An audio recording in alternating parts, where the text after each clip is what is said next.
Hello folks and welcome to Bards and Books. I'm Usman. Today we are doing a review for the City of Dusk by Tara Sim. This is book 1 in the Dark Gods Trilogy.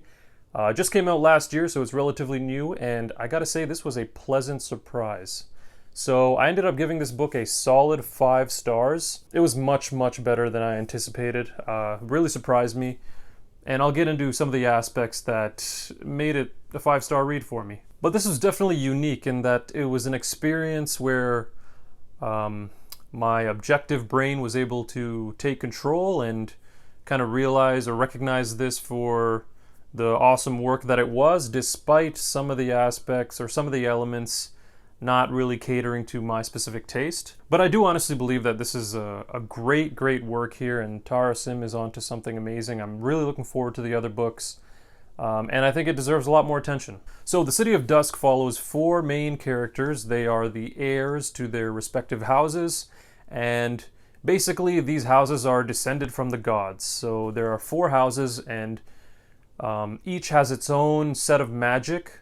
So the 4 types of magic include life, death, light, and shadow. And I'll touch on the magic a little more later on. So first off, if you are a mainly YA reader looking to transition or branch out into more adult fantasy, then I think this is the perfect book for you. This is an adult fantasy. It has very adult themes at times, but it sticks to some YA roots, so it's kind of like a blending of the two. It has YA roots in the sense that, you know, there are some younger protagonists that we follow around mainly, but it's hard to define. You'd really just have to read it and you'll get a good sense of what I mean by a blending of adult and YA. So that was really cool, and now we get to the prose. So the prose here was marvelously done.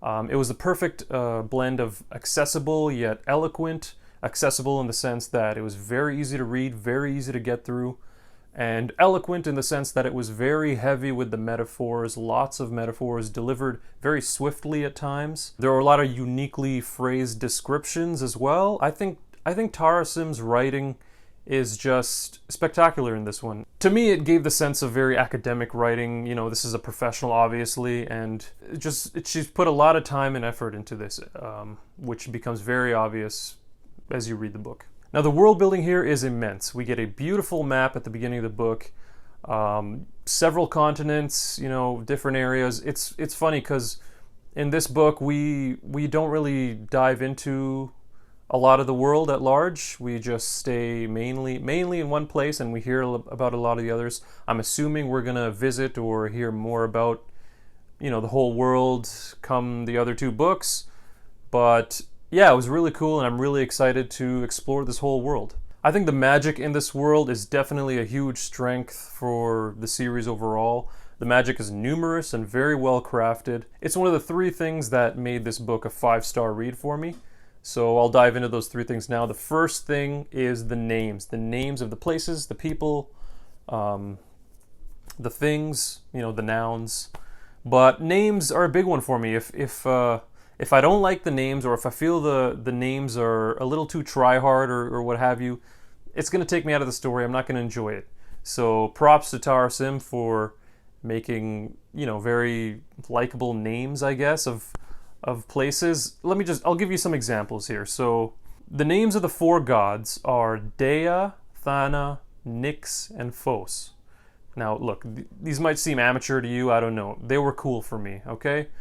And the respective houses that worship these gods are Mardova, Vakara, Last Rider, and Seer. Again, it may seem juvenile to you, but to me it was really cool and it worked very well for the story. So the names is one thing. The second thing is the descriptions. The descriptions of these places and, you know, the artifacts within this world, they're really cool, very well done. For example, the Bone Palace. That is a magnificent, huge structure built from bones, obviously. Large bones, small bones. And the way she describes it, it just seems awe-inspiring, I suppose. Not only that, the descriptions of the gods. So, for example, Thana, the god of death.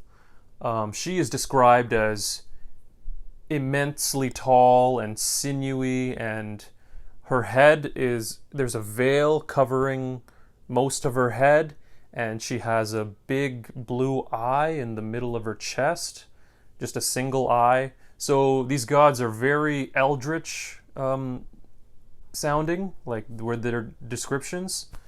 And that's really cool. Like, I like eldritchy, weird, sinister kind of descriptions. So the names and then the descriptions. And for number 3, we have the magic systems. Man, the magic systems here are among the coolest I have ever read about. So for each god and for each house that worships that god has its own set of magic.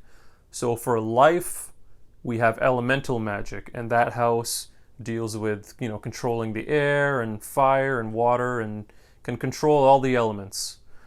For death, we have necromancy. That house specializes in bone magic and summoning the dead and controlling the dead and like seances and speaking with, ghosts and whatnot. So that's really cool. And then for light, we have basically light or sun magic, and this house can do super awesome things like there's this thing called light speed. Basically, they just move super quickly in a shimmer of light, almost like teleporting. They'll fizzle out in a burst of light and appear, somewhere else. I don't think it's teleportation exactly, but it's like just super speed, maybe mixed with teleportation. I don't know, but it was awesome. Not only that, they can conjure these wings made of pure light from their backs, so they can use that to fly around, and the descriptions of it just sounded brilliant. So that's the third one, and then the last one we have shadow. So this house can control the shadows. They have shade magic, so they can basically warp the shadows. Anywhere there's shadows, they can kind of hide in them or disappear in them and reappear in another shadowy area, or just plunge an area into shadow and darkness. There's a lot more to it. I mean, these are just vague descriptions, but all these magic systems just worked so well, and they were awesome to read on page. So I hope you got a good sense of what you can expect in this book. I am so looking forward to the next book. I have the arc of the second book, The Midnight Kingdom, which comes out in late August, so I will be getting to that book sometime soon. And yeah, that is my review for The City of Dusk. I hope this inspired you to maybe pick it up or intrigued you a little bit.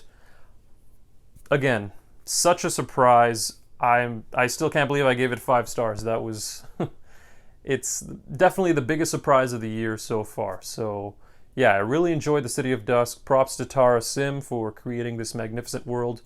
And I'm so looking forward to continuing in the Dark Gods Trilogy. So that is all I have for you today. Thank you so much for watching this review. If you liked the video, you can like it and subscribe to the channel. I'll definitely be finishing up this Dark Gods Trilogy and getting to more dark fantasy in the future. If you've read this book, let me know what you thought in the comments below. Again, thank you all for your support, and I will see you all next time.